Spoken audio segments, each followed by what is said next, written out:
The worst place on the internet has to be Stan Twitter or Stan anything as you would have it. The problem with being a Stan, if you don't know what that is, there are these fans that are hyper fixated on a lot of the younger pop stars. They're hyper political and they have opinions that basically run the gamut from agree with me or you're a Nazi or agree with me or you're a Zionist. And it's created a world where we live in this place now where you can't like anything unless you're willing to double, triple, or quadruple check the political opinions on the stars of whoever it is that you're about to talk about. And this happens in conservative circles as well. I will get into that a little bit, but there was a comment made. If you don't know who Cat's Eye is, I'd like double check about that. I don't listen to them. It's a diverse pop group, whatever. One of their members, Laura Raj, was talking about how Will looks so hot, like he looks so hot in that last scene. I'm like, period, you're giving. I don't know what that means because I'm old, but she's complimenting Will Byers, who is, of course, portrayed by Noah Schnapp. And if you know anything about Stan Twitter, what you understand is you are allowed to support exactly one major cause right now, and that is Palestine. Noah Schnapp, however, is, of course, Jewish and a strong supporter of Israel, which means that to them, he's a Zionist. He might even consider himself a Zionist, being a supporter of the Israeli state. I don't know. But the point is, there were actually boycotts going on when Stranger Things season 5 was being premiered, when they were talking about it. And the boycotts largely didn't work because Stranger Things has been, of course, the biggest thing in the news over the last several, the last week at least. Stranger Things fans ignore anti-Israel activists in boycott calls after stars sympathized with Israel. Noah Schnapp, who plays Will Byers, the pivotal character whose disappearance kicked off the series, has both Russian and Moroccan Jewish roots and reportedly celebrated his bar mitzvah in Israel in the summer of 2023. He visited Israel and was photographed praying at the Kotel, and enjoying Tel Aviv on his Instagram account. He posted photos during the trip and wrote, "Learning so much about my culture, so inspiring," and, quote, "in love with this place." Later, a month after the Hamas attack on October 7th, after that video circulated, Noah Schnapp was seen sitting with people who held stickers that said Zionism is sexy and Hamas is ISIS. So like I was saying, he runs counter to everything that they believe, which means that this lady from this pop group, who likely knew nothing about Noah Schnapp's political opinions, just said that she liked the way he looked in the show, and that's it. And of course, she was torn to shreds by her own fan base because, like I said,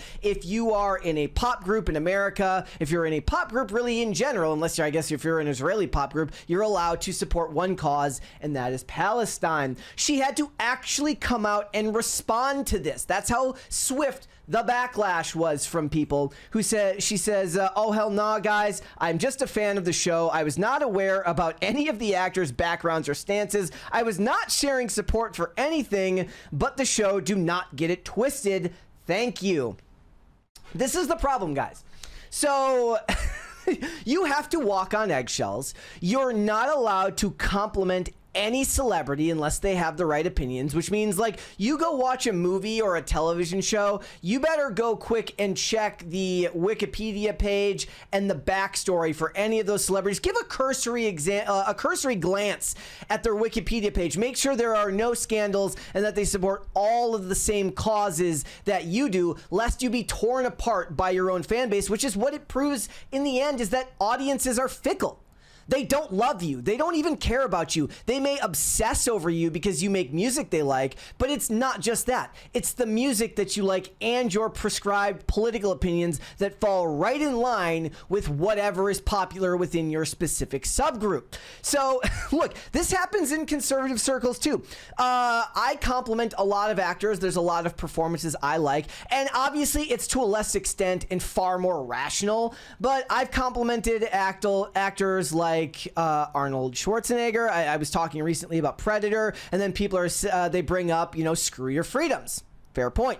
I compliment somebody like Wendell Pierce, who I think is a fantastic actor, and I love The Wire and a lot of the stuff that he's been in over the years, and they talk about his political opinions about Donald Trump. I bring up, I thought John Cena did a great job in Peacemaker, and people say, well, remember what he said about China? And I'm like, okay, fine. You know, I guess I should just die then, right? I'm not allowed to like anything these people do. My wife is a huge fan of Taylor Swift, and depending on who you're talking to, she gets backlash from both sides now, as people on the left, who she's pandered to for years, talk about how she's playing trad wife and is now suddenly a conservative artist, which is of course bullshit and not true. And then going the other way, you just get the opposite complaints where they say she's pushing feminism, which is true, but it doesn't mean you like her music any less if you're my wife. Alan Richson, I think he's fantastic in Reacher, but he's got major TDS, so anytime I bring up enjoying that show, somebody has to point out how he has the wrong political opinions. It is all so unbelievably tiring to me. I do not care. I repeat, I do not care what they believe in their private life. I will criticize it on this show.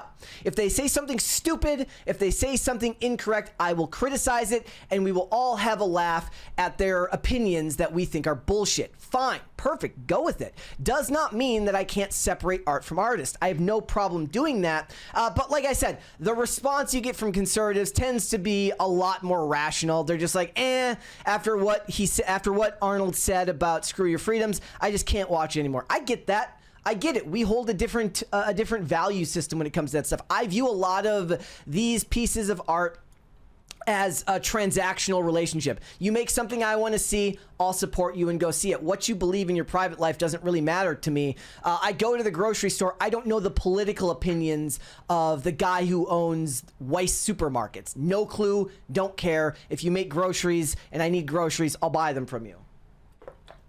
Transactional exchange. At least in my opinion, that's the best path forward. Here were some of the responses that she got.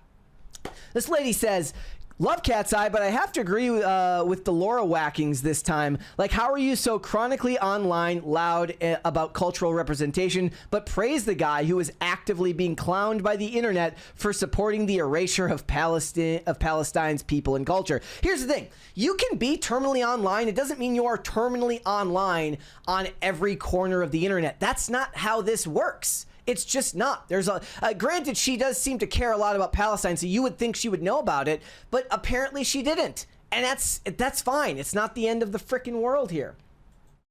This person says, so is this only for display purposes for your performative, I'm assuming they mean ass. It's pointing out that she follows a group called Eyes on Palestine. Yes, look, I can't speak to what this lady actually believes, but I know for a fact that plenty of people in Hollywood in the music industry are unbelievably performative about what they support because it benefits them. It keeps the hate mob off their backs if they support all the right causes. This one says, okay, y'all are being weird. Let's look at some of the other ones here. Let's look at some of the more rational ones. This one is not that, because it starts out that way, but then it gets worse. And then we'll look at a couple of the more rational ones. It says, okay, y'all are being weird for dragging the entirety of Cat's Eye for what Laura said. Let's be normal. It's weird to drag her too for what she said, because she didn't say anything about his beliefs about politics. She didn't compliment Noah Schnapp and say, I think Zionists are sexy or something stupid like that. She just said she likes the dude in the show.